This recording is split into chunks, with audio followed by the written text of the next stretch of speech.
Hello guys, welcome back to my channel. अंदर video कह रहा हूँ, अंदर वीडियो पे भी वेलकम बैक. वैसे नमस्ते, केम छो, सत श्री अकाल, सलाम वालेकुम, कसा काय, केमो नाचो, राम राम और कुछ भी रह गया हो तुमको भी मेरा हेलो, ठीक है, प्रणाम.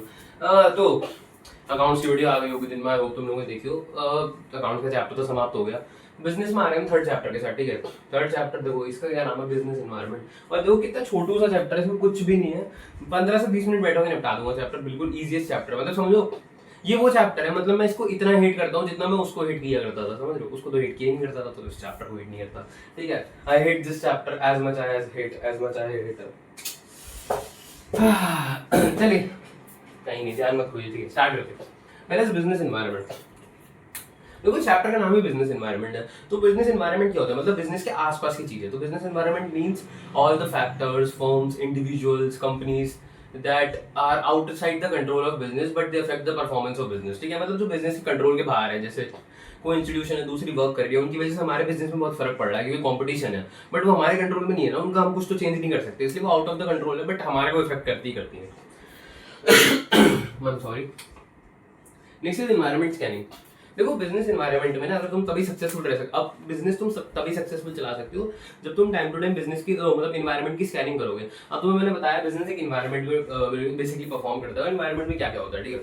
अब एनवायरनमेंट स्कैनिंग मतलब क्या होता है. Environment scanning means complete scanning and awareness and understanding about the environment. मतलब जो भी आसपास में एनवायरनमेंट में हो रहा है ना, उसके बारे में सारी जानकारी रखना और अवेयरनेस रखना, जिससे तुम टाइम टू टाइम चेंजेस कर सको, जिससे तुम्हारी फर्म लॉन्ग रन में सक्सेसफुल रहे, ठीक है. ये हो गया. अब आ गए फीचर्स. देखो फीचर्स क्या है. देखो कितने फीचर है, 1 2 3 4 5 6 7 जो भी फीचर है, ठीक है. ये है बिजनेस एनवायरनमेंट की फीचर. बेसिकली पहला feature is totality of all external forces. Totality of all external forces मतलब सारी एक्सटर्नल फोर्सेस.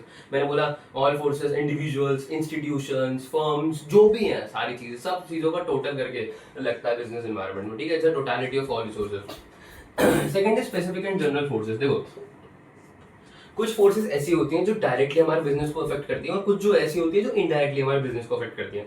अब देखो, एक तो मैं बड़ी लाइट जला देता हूँ, उधर शाइन आएगी तो भी चलेगा, कोई दिक्कत नहीं है, ठीक है. इधर का जब पढ़ाऊंगा तो बंद कर दूंगा. हाँ तो हाँ तो कुछ फोर्सेस ऐसी होती है तो स्पेसिफिकली हमारे या फिर डायरेक्टली हमारे बिजनेस को अफेक्ट करती है, उसको हम बोलते हैं स्पेसिफिक फोर्सेस. जैसे कि हमारा प्रोड्यूसर तो हम ही है, हमारा सप्लायर, ठीक है, जो हमको रॉ मटेरियल प्रोवाइड करता है, हमारे कस्टमर्स या हमारा इन्वेस्टर. अगर उनसे हमारी लड़ाई हो गई तो हमको फर्क पड़ेगा ना, सबको थोड़ी ना फर्क पड़ेगा. तो स्पेसिफिक है वो.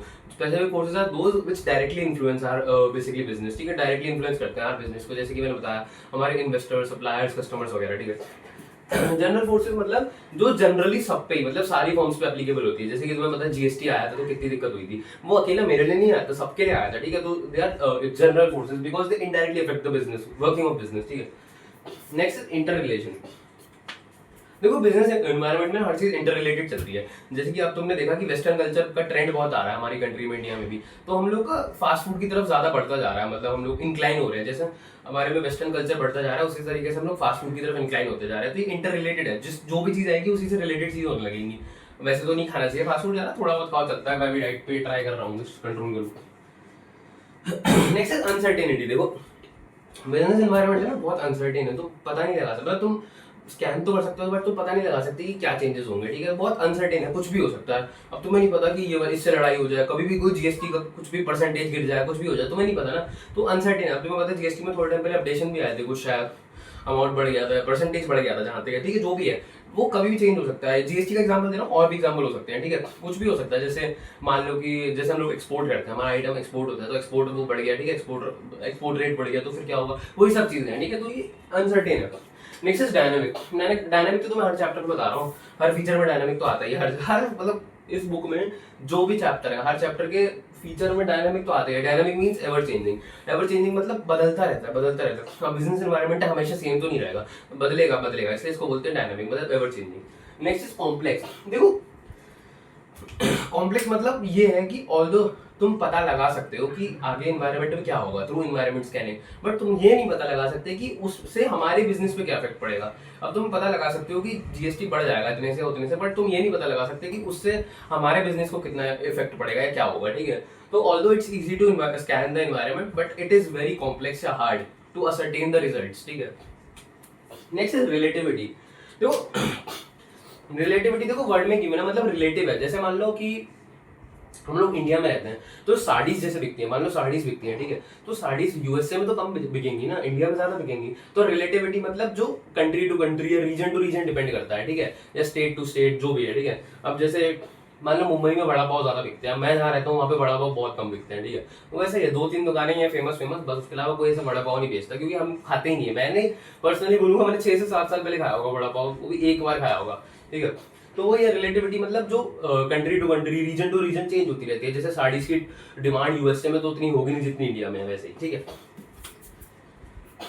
Next is importance of business environment. जो इंपॉर्टेंस क्या है बिजनेस एनवायरनमेंट की, इंपॉर्टेंस क्या है? पहला, it enables the firm to identify opportunities and getting first mover advantage. देखो अगर तुम बिजनेस एनवायरनमेंट को ढंग से स्कैन करोगे ना, और तुम्हें पता बिजनेस में ना, बिजनेस एनवायरनमेंट की स्कैनिंग से हमें स्वॉट एनालिसिस मिलता है, basically strength, weakness, opportunity, threats. तो अगर अच्छे से स्कैन करोगे ना, तो तुम्हें आइडेंटिफाई अपॉर्चुनिटी, मतलब तुम अपॉर्चुनिटीज को अच्छे से आइडेंटिफाई कर पाओगे और फर्स्ट मूवर एडवांटेज ले पाओगे। कैसे?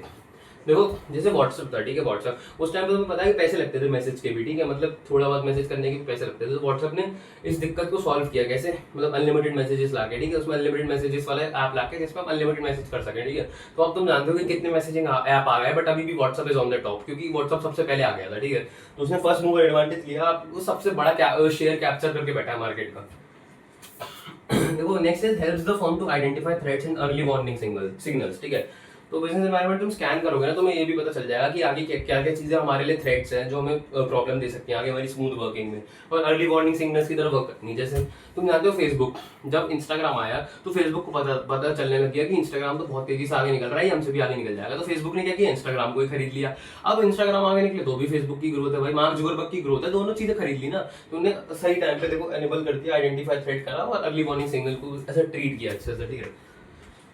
Next is helps in tapping useful resources.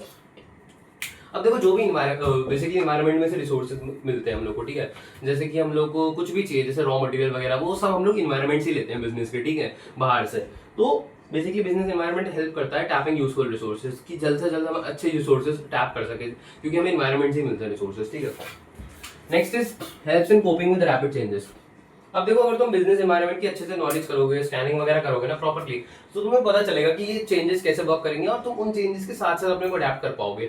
जैसे एक्सटर्नल एनवायरनमेंट में क्या चेंज हो रहा है, उसके हिसाब से तुम्हें इंटरनल एनवायरनमेंट में क्या चेंज करना है। अगर तुम रेगुलर स्कैनिंग वगैरह करोगे अच्छे से, तो तुम्हें पता चलेगा सब, ठीक है। Next is helps in assisting in planning and policy making. अब तुम देखो अगर तुम्हें कंपनी के लिए प्लान्स बनाना है, तो तुम पहले यही तो देखो कि बिजनेस एनवायरनमेंट वगैरह कैसा है। तो ये एनवायरनमेंट स्कैनिंग और बिजनेस एनवायरनमेंट हमें हेल्प करते हैं एक पॉलिसी फॉर्मुलेट करने में basically. Next is helps in improving performance. अब देखो एक बिजनेस जो बिना एनवायरनमेंट स्कैनिंग या प्लानिंग के साथ काम कर रहा है, तो उसका बिजनेस तो लॉन्ग रन में चल ही नहीं पाएगा, बट हमको पता है कि आगे क्या होगा, हम उसी के हिसाब से काम कर रहे हैं, तो उससे हमारी परफॉर्मेंस इंप्रूव तो हाँ जो तो we were on dimensions of business environment. मैंने तुम लोग को बताया 2 तरीके के फोर्सेस होती है, स्पेसिफिक फोर्सेस और जनरल फोर्सेस। जो जनरल फोर्सेस होती है ना, वो ये सब होती है, मतलब सोशल एनवायरनमेंट में कोई चेंज आ गया तो उससे सबको इफेक्ट पड़ेगा। पॉलिटिकल में मैंने तुम्हें बोला, जैसे इकोनॉमिक में मैंने बोला वो जीएसटी वगैरह में कोई चेंज आया तो सब पे इफेक्ट पड़ा। पॉलिटिकल मतलब कि गवर्नमेंट ने कोई ऐसा रूल चालू कर दिया जिससे सब एनवायरनमेंट को, मतलब सारे बिजनेसेस को दिक्कत हो रही है, तो जनरल फोर्सेस है, नॉट स्पेसिफिक फोर्सेस। तो ये बेसिकली डायमेंशन है बिजनेस एनवायरनमेंट की। इसको शॉर्ट फॉर्म में याद रख सकते हैं स्लेप्ट करके, ठीक है, स्लेप्ट, इसे पढ़ के सो जाना, ठीक है, सो जाने से पढ़ के स्लेप्ट, सही में मत सो जाना, ठीक है, सो जाओ तो कोई दिक्कत नहीं है। वैसे स्लेप्ट देखो सोशल, लॉजिकल कह रहा हूँ, legal, economic, political and technological. देखो अब क्या होता है इकोनॉमिक एनवायरनमेंट। देखो इकोनॉमिक एनवायरनमेंट में वो चेंजेस होते हैं जो बेसिकली डिस्पोजेबल इनकम से रिलेटेड होता है, या इनकम से रिलेटेड होते हैं, बेसिकली समझ लो। जैसे कि हमारी कंपनी का कंपनी कह रहा हूँ, कंट्री का जीडीपी बढ़ गया, ठीक है, या फिर कुछ भी हो गया, जैसे बीओपी, ये सब बैलेंस ऑफ पेमेंट वगैरह, ये सब चीजें हो गई ना। जैसे कि मान लो कि टैक्सेस वगैरह बढ़ गए तो उससे डिस्पोजेबल इनकम कम हो गई। तो जो भी चीजें ना हमारे मनी को बेसिकली अफेक्ट करती हैं बेसिकली, या फिर डिस्पोजेबल इनकम को हमारी अफेक्ट करती हैं, वो सब आ जाती है इकोनॉमिकल में, ठीक है। देखो बुक में भी एग्जांपल्स बहुत सारे दे रखे हैं, बट तुम लोग को सारे लर्न करने की जरूरत नहीं है, मैंने नोट्स में भी दे रखे हैं मेन, ठीक है। जैसे इंटरेस्ट रेट, वो इन्फ्लेशन कितना है, change in disposable income of people, जैसे मैंने बताया, स्टॉक मार्केट में क्या चल रहा है, ये सब चीजें जो बेसिकली मनी को इफेक्ट करती हैं। सेकंड है सोशल एनवायरनमेंट। देखो सोशल एनवायरनमेंट ना बेसिकली 3 चीजें आती हैं सोशल एनवायरनमेंट में, ये पहन लेता हूं मैं। सोशल एनवायरनमेंट में देखो 3 चीजें आती हैं, ठीक है। एक आ गया कस्टम्स एंड ट्रेडिशंस, ठीक है। एक आ जाता है वैल्यूज, ठीक है। और एक तरीके से हम कह सकते हैं कि exact word is social trends. हाँ बेसिकली मैं ट्रेंड्स कह रहा था, बट सोशल ट्रेंड्स, ठीक है। देखो सोशल एनवायरनमेंट में कोई भी चेंज होता है मतलब इन तीनों चीजों में चेंज होता है बेसिकली। कस्टम्स एंड ट्रेडिशंस क्या होता है, देखो कस्टम्स मतलब हमारी कोई बहुत पहले से ट्रेडिशन चलता आ रहा है, कस्टम चलता आ रहा है। जैसे तुम्हें पता है कि एक तो तुम देखोगे कि जब दिवाली या हम लोग, एक तो ट्रेडिशन है कि हम लोग फेस्टिवल सेलिब्रेट करते हैं, और तुमको पता है फेस्टिवल्स के टाइम पे मिठाई वगैरह की सेल कितनी बढ़ जाती है। जैसे दिवाली में तो दिवाली पे भैया दूज पे, उस पे राखी पे तो बहुत बढ़ती है, ठीक है। तो उस हिसाब से जो अफेक्ट करते हैं सोशल एनवायरनमेंट में आ जाते हैं। नेक्स्ट इज वैल्यूज, ठीक है। वैल्यूज मतलब बेसिकली समाज की कोई वैल्यू है, उनका कोई बिलीफ है, ठीक है। जैसे कि इक्वालिटी मिले वुमेन्स और मेल और वुमेन, मेल और बेसिकली फीमेल को इक्वालिटी मिले, तो वो एक तरीके का बिलीफ हो गया उनका, ठीक है। ये सब आ जाएंगे बिलीफ में, ठीक है, या वैल्यूज में, जो उनको चाहिए बेसिकली, जो उनकी वैल्यू है, बेसिकली मॉरल वैल्यू का पार्ट है उनके लिए।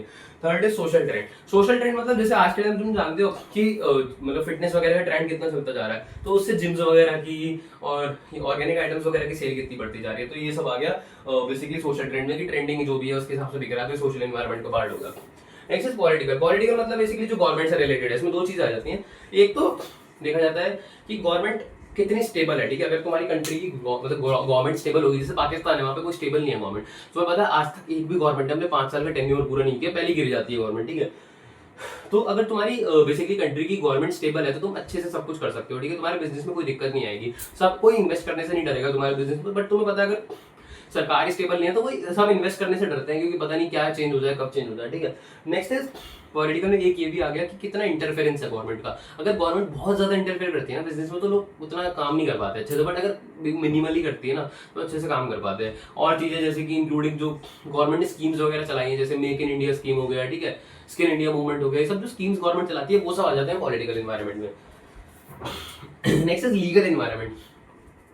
देखो लीगल एनवायरनमेंट बेसिकली जो लॉ में लिखा है, ठीक है, तो वो सब फॉलो करके चलना है, ठीक है। वो भी बिजनेस को एक तरीके से अफेक्ट करता है। जैसे मान लो कि मेरा नहीं, मेरे किसी भी बंदे का बिजनेस है, वो सिगरेट्स वगैरह बेचता है, तो एक सिगरेट में ना एक लीगल वार्निंग होती है, स्टैट्यूटरी वार्निंग, जो देना जरूरी है, वरना हम सिगरेट्स नहीं बेच सकते। उसमें लिखना होता है smoking injurious to health, smoking kills वगैरह, सब लिखना पड़ता है, वरना हम ये सब नहीं बेच सकते। और एक वो भी हो गया कि अल्कोहल का जो आइटम्स है उनकी एडवर्टीजमेंट नहीं कर सकते। तुमने देखा होगा कि कभी टीवी यूट्यूब पे हर चीज के एड्स आते हैं, बट तुमने कभी देखा अल्कोहल वगैरह के एड्स आते हैं, ठीक है। वो चलो वाइनरी वगैरह के कभी कभी आ सकते हैं, बट वो ठीक है, बट अल्कोहल के मेजरली नहीं आता है एड्स, ठीक है। एक वो भी हो गया कि जैसे जो कंपनीज ना बेसिकली मिल्क बेच रही होती हैं या बेबी फूड बेच रही होती है ना, तो उनको लिखना पड़ता है कि mother's milk is the best milk, ठीक है। तो ये सब चीजें जो लॉ में गिवन है कि हमें फॉलो करनी ही करनी है, तो वो सब भी बिजनेस को एक तरीके से अफेक्ट करती है, ठीक है। तो वो हो गई लीगल एनवायरनमेंट। Technological environment.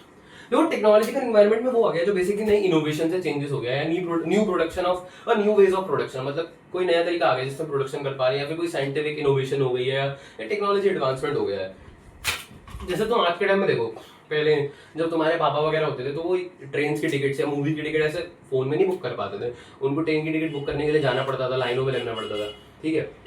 और इट इज की जैसे कि एक वो हो गया कि अब तुम्हें मूवी की टिकट बुक करनी है, अब तुम आराम से फ्लाइट्स की टिकट, किसी भी चीज़ की टिकट बुक करनी है, तुम आराम से ऑनलाइन टिकट बुक कर लेते हो। बट अगर तुम लोग को पापा वगैरह के टाइम पे पूछोगे तो उन लोगों को तो लाइनों में लगना पड़ता था, ठीक है। और सेकंड इज ये रोबोटिक्स वगैरह या मेडिसिन वगैरह में भी कोई इनोवेशन आती है, तो वो सब भी इसी में इंक्लूड होती है। जैसे कि और ये भी कि जैसे कि अभी फोटो कॉपी मशीन हो गई है, पहले कार्बन कॉपी वगैरह होता था, ये सब चीज़ें बहुत सारी चीज़ें आ गई, ठीक है। Next is last topic is demonetisation. Demonetisation तो तुमने बहुत पढ़ा है, ठीक है। It's basically a process of removing a currency from its status of legal tender. Basically जो currency legal tender है उसके status से उसको हटा देना, ठीक है। मैं लाइट बंद कर देता हूँ, तुम्हें दिख नहीं रहा होगा, ठीक है। तो डिमोनेटाइजेशन बेसिकली लास्ट कब होता है, नवंबर 8 2016 में, याद रखना नवंबर 8 2016 का ही आता है बेसिकली। उसमें 500 और 1000 के नोट को हटा दिया था। तो बेसिकली डिमोनेटाइजेशन के फीचर्स क्या है? Demonetisation is a tax administration measure. Basically tax अच्छे से मेजर कर पाते हैं, क्योंकि इसमें क्या होता है, सबको ना अपना बेसिकली अनअकाउंटेड मनी वगैरह बेसिकली बैंक्स के पास डिपॉजिट करना पड़ता है। तो इससे क्या होता है, उनको टैक्सेस भी पे करने पड़ते हैं विद पेनल्टी। तो ये एक अच्छा टैक्स एडमिनिस्ट्रेशन है, अच्छे से गवर्नमेंट बेसिकली टैक्स कलेक्ट कर पाती है। Second is non tolerance of tax evasion. Basically demonetisation चला के गवर्नमेंट क्या कहती है, सबको ऐसे बोलती है कि बेटे हम नहीं चलने देंगे टैक्स की चोरी, ठीक है, हम भी हैं कुछ। तो ये सीधा है, बुक में भी तुम्हें, अगर मैं बोल रहा हूँ तुम्हें लग रहा है कि मैं झूठ बोल रहा हूँ, तो बुक में भी एग्जैक्ट लिखा है। देखो ये देखो, इसमें लिखा है demonetisation indicates that government will no longer accept tax evasion. अब नहीं हम वो करेंगे, एक्सेप्ट करेंगे, ठीक है, हमारी मर्जी चलती है, हमारा देश है, ठीक है, अपना देश उनका नहीं है, मजाक करो। Third is tax administration and channelising saving into formal financial system. अब देखो तो उस टाइम में ना लोग पैसे वगैरह डिपॉजिट कर रहे थे बैंक में, तो उन लोगों को एक तरीके से आदत पड़ गई अपना पैसा सेव करने की बेसिकली। तो क्योंकि वहां से उनको इंटरेस्ट वगैरह मिलने लग गया थोड़ा थोड़ा, तो सबको ज्यादातर पता लगने लगा कि अच्छा ऐसे ये सब होता है। तो इसी से टैक्स एडमिनिस्ट्रेशन भी बढ़ने लगा और जो सेविंग्स करने लगे लोग, तो इससे क्या हुआ, जब लोग सेविंग्स करते हैं तो ज्यादा लोन दे पाते हैं। मैंने तुम्हें पढ़ाया था क्रेडिट क्रिएशन या money creation bye commercial banks, ठीक है, तो उससे ज्यादा लोन कैपेसिटी बढ़ जाती है, तो और भी चीज होती है। Next is creating cashless economy. देखो तुम्हें पता है यूपीआई वगैरह के ट्रेंड्स तो अभी 3-4 साल पहले डिमोनेटाइजेशन के टाइम से ही आया है एक तरीके से देखा जाए। उससे पहले तो यूपीआई वगैरह उतना था नहीं, ठीक है, एक आध ऐप्स थे बट वो भी ज्यादा लोग यूज नहीं करते थे। अब तो भाई हर चीज के लिए यूपीआई, पर्सनली मेरे पे कैश नहीं रहता, मैं हमेशा यूपीआई यूज करता हूँ 99% ऑफ द टाइम। 1% होता है जब मेरे को ऑटो वगैरह पे कभी जाना होता है तो मैं मम्मी से ले लेता हूँ कैश, बट मोस्टली मेरे पे भी यूपीआई पड़ा होता है। और आप लोगों पे भी यूपीआई होता होगा, फैम पे वगैरह। कैशलेस इकोनॉमी बेसिकली उस टाइम में जब ना लोगों ने जब सारा पैसा डिपॉजिट कर दिया तो उन लोगों पे पैसा तो था नहीं, तो उस टाइम पे लोगों ने देखा और सीखना चालू किया कि भाई ऐसे भी मनी को ट्रांसफर कर सकते हैं, ऐसे भी वर्क कर सकता है। तो डिमोनेटाइजेशन के बाद ही हेल्प हुई एक तरीके से कैशलेस या कैश लाइट इकोनॉमी बनाने में, ठीक है, जिससे यूपीआई वगैरह का यूज ज्यादा होगा। बट देखा जाए तो बुक में ये भी लिखा है कि एक तरीके के इसके नेगेटिव इम्पैक्ट नहीं बेसिकली, बट इसके आर्ग्यूमेंट्स भी हैं बेसिकली। लोगों ने कहा कि चलो कुछ हम लोग तो कहते हैं अच्छा है, बट कुछ लोग ये भी कहते हैं बुरा है। वो बुरा इसलिए क्योंकि वो कहते हैं कि इसमें सेलफोन की यूज होती है, सब पे फोन होता नहीं है। सेकंड, इसमें इंटरनेट कनेक्शन की जरूरत होती है, सब में इंटरनेट कनेक्शन भी नहीं होता। बट यार मेजरली देखा जाए तो यूपीआई बेनिफिट ही दे रहा है। आई डोंट थिंक सो ये आर्ग्यूमेंट्स लायबल है, बट है लायबल एक तरीके से देखा जाए, बट सबके लिए नहीं है। बट अब जो जिन लोगों पे फोन नहीं है तो ऑब्वियसली वो यूपीआई तो नहीं यूज कर रहे होंगे ना, मतलब वो कैश यूज करते होंगे। अगर उन पे कैश आएगा भी तो वो पहले मतलब अगर उनको फोन रिक्वायरमेंट होगी तो वो फोन खरीदेंगे ना, बट अगर उन पे फोन है ही नहीं तो ऑब्वियसली वो यूज नहीं कर पाएंगे। अगर उनकी अच्छे में फाइनेंशियल वगैरह ऐसी है स्टेज, मतलब ऑब्वियसली मतलब देखो तो इंडिया की बहुत ज्यादा पॉपुलेशन है, मतलब बिलो पॉवर्टी लाइन है, ठीक है, तो ये सब तो चलो बात की चीजें हम लोग नहीं करते इस पर, ठीक है। फिलहाल आज के चैप्टर में इतना ही। एक ही कीवर्ड याद रखना, You have to hate this chapter as much you hate her, ठीक है, hated her, ठीक है, मुझे पता नहीं करते थे, मैं भी नहीं करता था, ठीक है। तो फिलहाल ये चैप्टर खत्म हो गया बिजनेस एनवायरनमेंट। आई होप बहुत अच्छे से समझ आया, प्यारा चैप्टर है, मक्खन है। कुछ भी समझ ना आया बता देना, फिर से बता दूंगा। एक बार बुक से रीड कर लो, ठीक है, या मेरे नोट्स टेलीग्राम नीचे डिस्क्रिप्शन में टेलीग्राम का लिंक दे रखा है, टेलीग्राम में जाओ, मैंने हैंड रिटन नोट्स अपलोड कर रखे हैं, चाहे तो उनसे रीड कर लो। बट मैं कहता नहीं कि मैं वो नहीं करता बेसिकली कि मेरे नोट्स प्रमोट कर नहीं रहा हूं, ठीक है, तो तुम बुक से भी पढ़ सकते हो। Book is self sufficient. ये चैप्टर तो सही में बुक में भी इजी लिखा हुआ है, तुम पढ़ सकते हो, बट थोड़ा सा ज्यादा लिखा हुआ है, मैंने छोटे में लिख दिया, अच्छे से हाईलाइट कर दिया, ठीक है। तो अगर तुम्हें काम का ही पढ़ना है तो मेरे नोट्स में आ जाना, ठीक है। बाकी इतना ही आज की वीडियो में, मिलते हैं अगली वीडियो में, तब तक के लिए पीस आउट, ठीक है।